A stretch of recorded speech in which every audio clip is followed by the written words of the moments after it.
y'all have done a great job breaking down the draft prospects, but for at least a little bit, we're shifting perspective to free agency. Same basic layout and everything, and today Jalen Thompson and Nakobe Dean, I know, are taking center stage. And obviously, Nakobe Dean, whether you believe the legitimacy to it or not, has already been mentioned a ton with the Cowboys. The official NFL free agency period is Wednesday, March 11th at 4 p.m. The legal tampering is the 9th. So we're a week out from this. Yeah. It's time to go ahead and start focusing on that.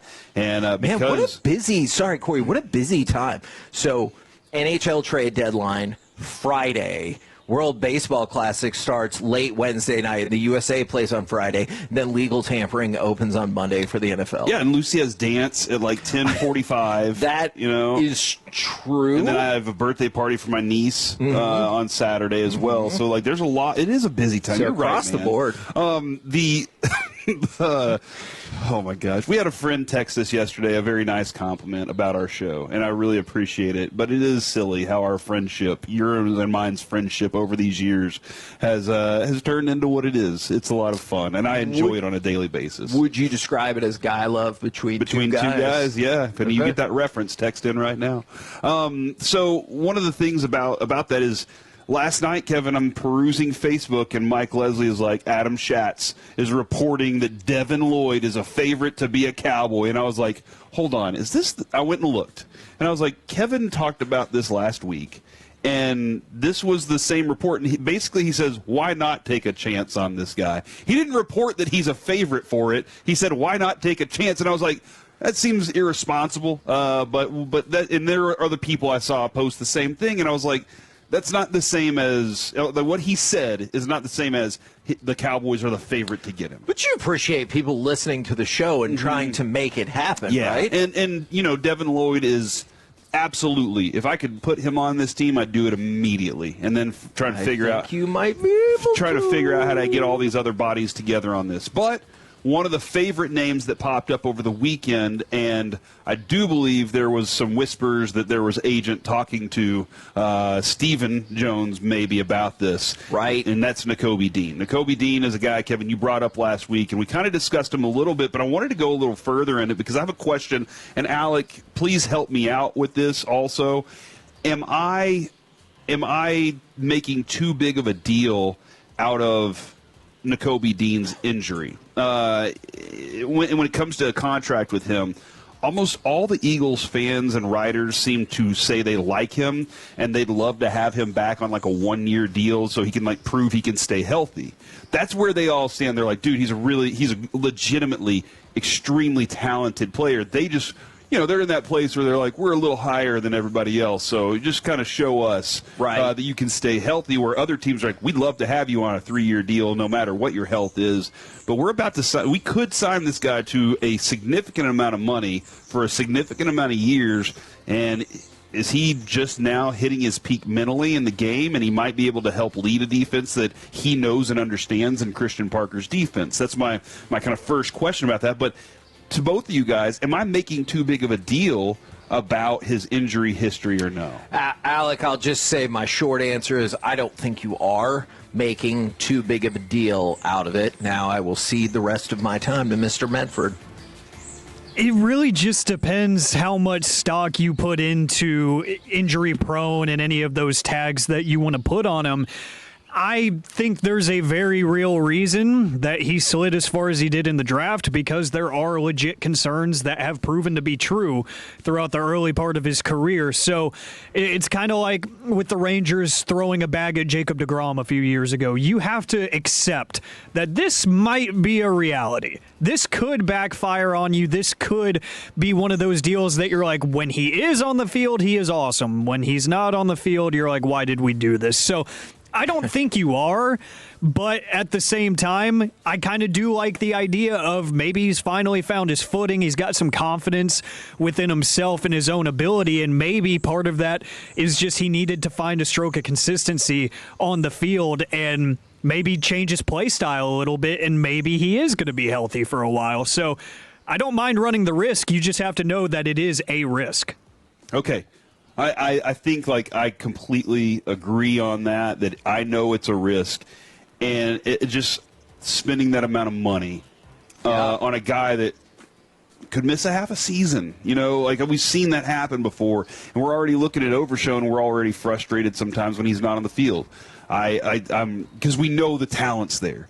Now, when it comes to the player, Kevin, go ahead and put the green dot on that dude. Let him be the guy that's running that defense for you, and let him be behind players like Quinnen Williams and Kenny Clark. Because if that's the case, you have a dude that can attack on blitz and can get there in a hurry. This dude also hits with violence. Like, he is the exact thing you want. When healthy, he is everything you want as a linebacker. Speed, power, knows where to be, understands the game, and he shortens the field so quickly because a running back thinks he has space, and now he doesn't. Okay. And so this is the kind of dude that, like, we've been looking for. He knows how to shed blocks. He knows how to do all the things that he needs to do that we didn't see from our linebackers last year. And I think he's also that guy that can get everybody else across the linebacking group and the defensive front, that front seven. He can get them all in order.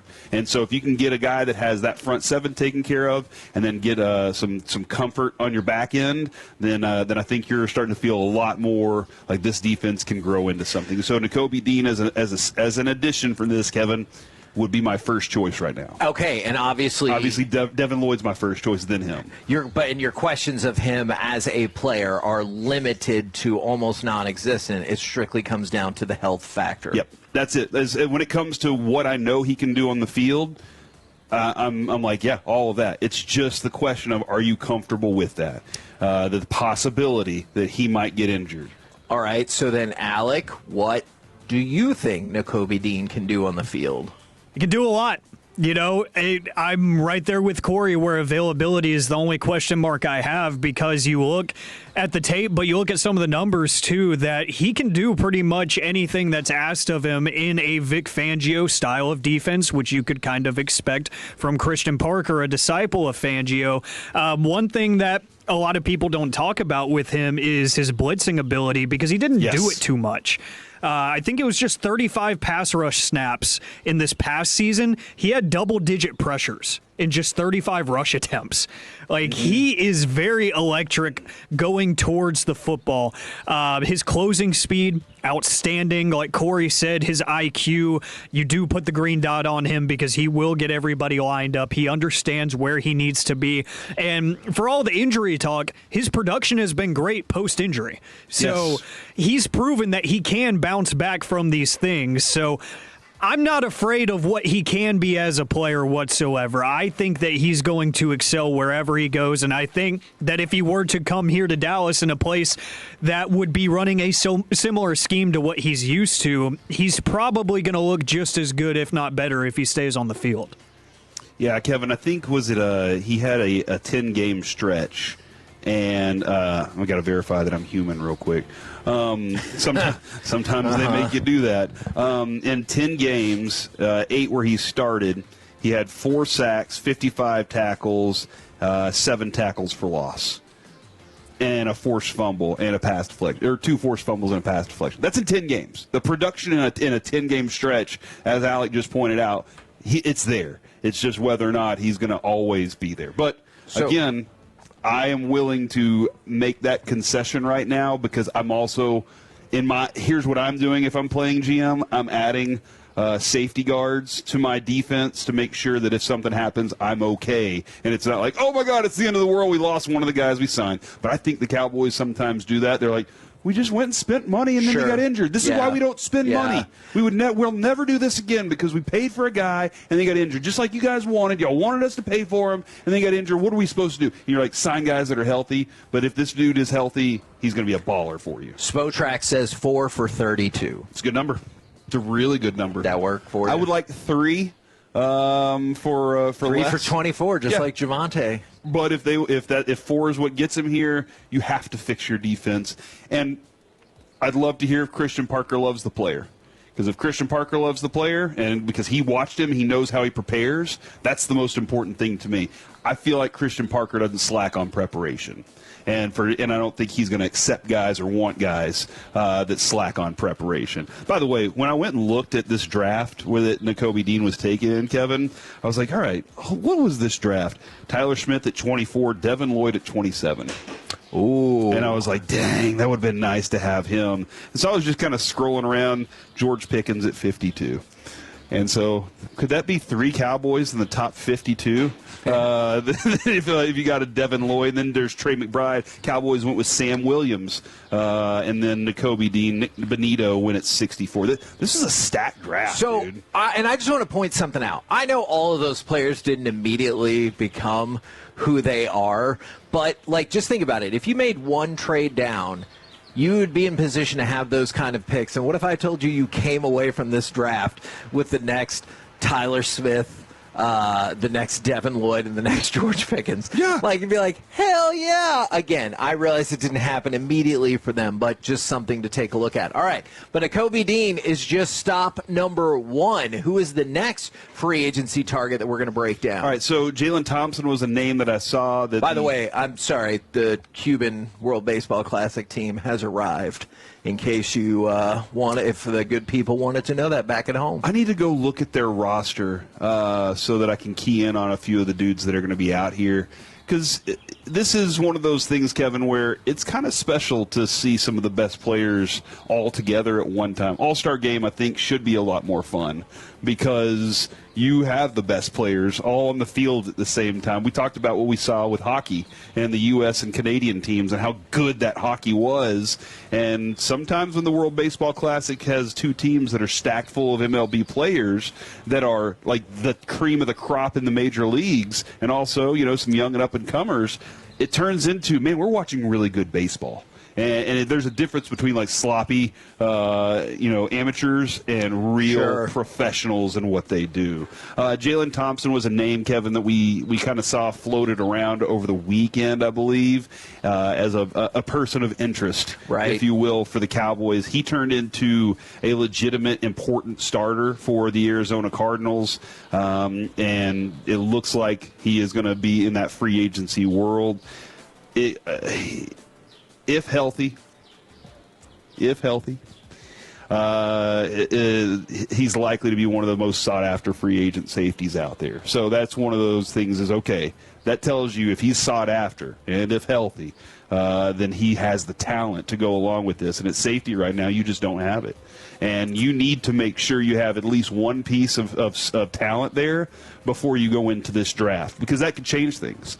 If you have a dude that can play that nickel spot, then you might be more comfortable going with a Thieneman and having him play center field. Or maybe you are in a place where you're like, Thieneman actually would be a great nickel kind of guy for me with that 4.3 speed, that catch-up speed and his ability to turn. But a Jalen Thompson puts you in a really good position he's had a hamstring injury at the end of the year that kind of bugged him a little bit, but he's one of those guys that has very good value, utilizing dime packages, all 3 safety spots. He can pretty much do anything, and he did play in that Jonathan Gannon defense, which is very similar to what you have with Fangio and Christian Parker. So the expected average value, and again, you never know if you get into a bidding war with specific agents or other teams, is $9.5 million on him. Alec, what is your player breakdown here? This is one of those guys that unfortunately he played in Arizona, so people don't really know about him. There you go. He's one of the better safeties in football. If you look at the numbers, if you watch some of the tape, playing next to Budda Baker for a long time will make you look good as well, so I do want to throw that in there as well. But he averaged over 100 tackles per season the past 5 years, 14 tackles for loss and 8 interceptions over those past 5 seasons as well. The Cardinals had him on a really good deal at just about $12 million per season, and he's probably going to get north of that now because, again, if he played anywhere other than Arizona, he would be talked about a lot more as one of the better free agents just in general in this class. But really good player. I really do enjoy watching him play because he's just technically sound, a wrap-up tackler that is going to give you pretty much the same performance every single week, which is something I have been dying for here in Dallas because Donovan Wilson has not given me that for very long stretches of time. So, yeah, if you just want a really technically sound player that is going to live up to the price tag and is going to make some plays for you here and there, there's your guy right there. I think he's going to be one of the best value free agents out there. You taking him over Dean? I would. If I said you could only have one. I would, honestly, just because I think that you could address linebacker in other ways in free agency in the draft. I think safety you could get wiped out really quick if you don't make a move like this. That's an interesting perspective because I hated our linebacking so much last year. And maybe that's an overcorrect on my part. Alec has a really good point on what could happen in this free agency and the draft specifically. I would probably go with Dean over Thompson, but Thompson's he's that good of a player that you should invest in him. But that's a really good perspective there. Again, this is my own personal. I was so frustrated by that I've decided. It's kind of like in fantasy football when you draft a guy and you're like, I'll never draft him again after this season. And then you never do because of something dumb and then he has a great year. I mean, honestly, don't you kind of feel like that's the Cowboys' philosophy for their entire defense? Like, hey, Jeremiah Love could be sitting right there, but everyone's like, this defense sucks so bad. We have to take defense no matter what.